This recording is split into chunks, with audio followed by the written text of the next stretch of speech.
Buon pomeriggio a tutti, vi voglio rendere partecipe di questa importante iniziativa che abbiamo chiamato dal PAT al piano dei interventi, che è rivolta praticamente a tutti voi, a tutte le persone che hanno voglia di iniziare a partecipare, a contribuire alla costruzione del nuovo strumento urbanistico comunale di Taglio di Po.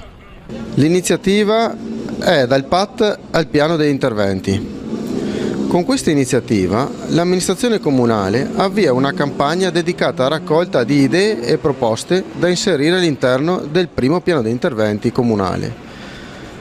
Questa iniziativa è rivolta alla gente che vive il nostro territorio e che abbia voglia di mettere in pratica azioni urbanistiche come ad esempio recuperi e riqualificazioni urbane, migliorare situazioni rimaste bloccate da molti anni oppure semplicemente proposte di sviluppo e di investimento. Questa volta vogliamo partire da te, che hai voglia di investire sul tuo comune.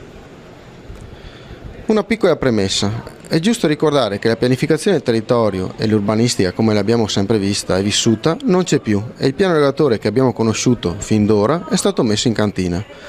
Ora la programmazione urbanistica di un territorio avviene attraverso due livelli di progettazione. Uno di carattere generale che individua vincoli, fragilità, caratteristiche e strategie di sviluppo, che si chiama PAT.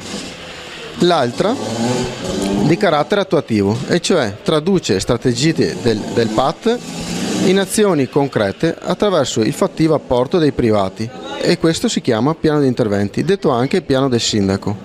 La sua validità e quindi tutte le sue azioni dovranno essere avviate entro i 5 anni di mandato di un'amministrazione. Dal 21 maggio abbiamo messo a disposizione sul sito del nostro comune tutto il materiale necessario che potrai visionare e scaricare. Mi raccomando, fai pervenire tutta la documentazione e le istanze già attraverso l'apposita modulistica che abbiamo messo a disposizione. Detto questo, ricordo a tutti che le istanze dovranno pervenire entro il 21 giugno prossimo venturo. Le tue idee per il nuovo piano degli interventi di Taglio di Po.